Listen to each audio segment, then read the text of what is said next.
A food bank has been available in Calne for several years, but on a fairly low-key basis. However, in 2020, the Calne Food Bank became an independent charity.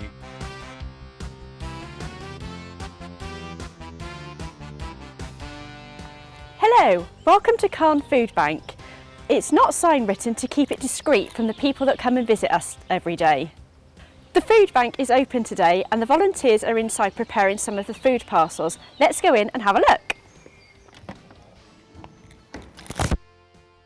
This is the main preparation area where the volunteers pack the food parcels. Now let's meet Kevin Wells, the chairman of the Calne Food Bank. So Kevin, tell me about the history of Calne Food Bank. Okay, yeah, well actually there's been a food bank in Calne for about 20 years, believe it or not, and I think many people aren't aware of that. It was started by the Partnership of Churches, but at the start of the pandemic last year, it was seen that there was more help. It was very much under the radar operating by just a few brilliant volunteers. But then a lot more people became involved last year as the need escalated. And so we became an independent charity last year, and here we are 1 year on, still very busy and finding our way still learning things.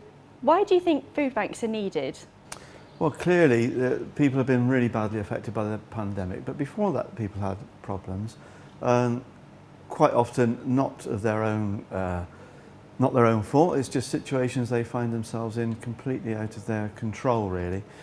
A lot of people say to me and other volunteers, is there really a need in a small market town like this, which might be perceived as relatively wealthy, but there's people in need all over, and I think for most volunteers we found it's a real eye-opener to see what's going on behind closed doors, if you like, where people are struggling, not wanting to admit that they need help, and it's overcoming that stigma of encouraging people to use the food bank when they need to, not to wait till it's the last resort.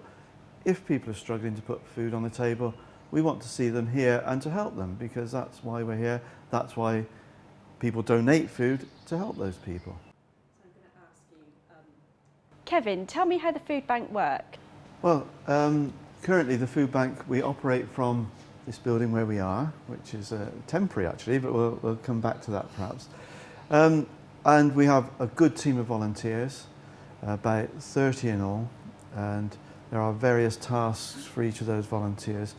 But basically, we receive donations from the public, and we try and identify those people in need, and we store it, and then people can come in. So when users come into the food bank, we don't ask about their specific circumstances. We might just want to know what the reason is, whether it's lack of benefits. It could be a variety of things, furloughed at the moment. Only to identify, no names involved and no other questions asked or identity needed. So it's all done on trust. And we make up bags for family bags, bags for couples or individuals. And they are made up in a specific way, so each one has certain things in it. Where does all this food come from, Kevin, and how can people donate? Well, we're very fortunate. There's a lot of food here. It seems a lot of food actually, but when you're issuing maybe 50 bags of food a week, it soon disappears. So it's important that there's a continual replenishment of stock, if you like. And the public are very generous. Social media is a very good tool, I have to say. Facebook in particular. So each week we can put up what we need and what we're running out of on Facebook, on the website, and people who are members of the public react to that and they shop accordingly and donate. And they can donate through, at the moment, Sainsbury's, Tesco's, we've got collection points and One Stop. So we try and make it as easy as possible to donate. Or people obviously can drop it in here during opening times if they want to bring their donations in here. Could you tell me what goes into a bag for a mother with 2 children, for example? Yes, we work from a list of set products. That would be a family bag, of course, a mother with 2 children. And, but we might add to that if it was a bigger family. Yeah. Obviously, we'd add more to it. So, but we have a set amount that we put into each food parcel, and then we work from that. So that would be the basic parcel, and then we might add to it as needed. So Kevin, is it just food that you can get from the food bank, or are there other items available as well? No, thankfully there are a range of other items that people might need. So we've got some baby products, nappies and some food, toiletries and household cleaning products. So we are really lucky that we get these donations and we can give them out also if people need them. So that over and above what they get in the food parcel when they come in, we might say, is there anything else you need? Yeah. Like toiletries or cleaning products. Typically, Emma, this is what you might find in a family bag. Yeah. And they're all nice goodies, and there's some treats there.